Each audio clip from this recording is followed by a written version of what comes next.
Voici l'essentiel des nouvelles en ce lundi 13 avril. C'est Christine Fréchette qui succède à François Legault.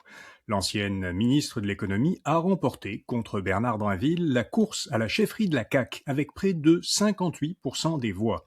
Christine Fréchette devient ainsi la nouvelle chef de la CAQ et la première ministre désignée. Elle sera officiellement assermentée comme chef du gouvernement cette semaine.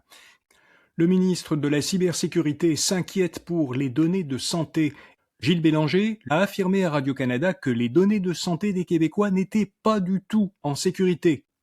Les États-Unis ont annoncé un blocus maritime visant l'Iran.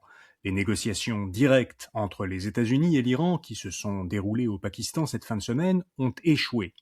Le centre de commandement de l'armée américaine a précisé qu'un blocus des ports iraniens serait appliqué à compter d'aujourd'hui à tous les navires venant d'Iran ou allant vers ce pays, mais que ce blocus ne concernerait pas les navires transitant par le détroit d'Ormuz à destination ou en provenance de ports non iraniens. En Hongrie, le Premier ministre de longue date, Viktor Orban, a été battu. Le Premier ministre sortant a reconnu la défaite de son parti nationaliste. Au pouvoir depuis 2010, il briguait un 5e mandat. Orban est un allié de Donald Trump. Des distributeurs alimentaires augmentent leurs prix pour les ajuster à ceux de l'essence. Dans le cas de Maple Leaf, l'entreprise estime que le supplément fait augmenter de 4 cents en moyenne le coût de chaque produit.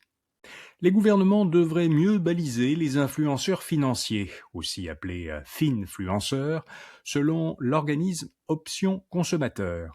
L'organisme recommande au gouvernement fédéral et aux provinces d'obliger les influenceurs à fournir une preuve de qualification professionnelle avant de pouvoir offrir des conseils financiers sur les réseaux sociaux. Voilà, vous savez l'essentiel. Bonne journée et à demain matin.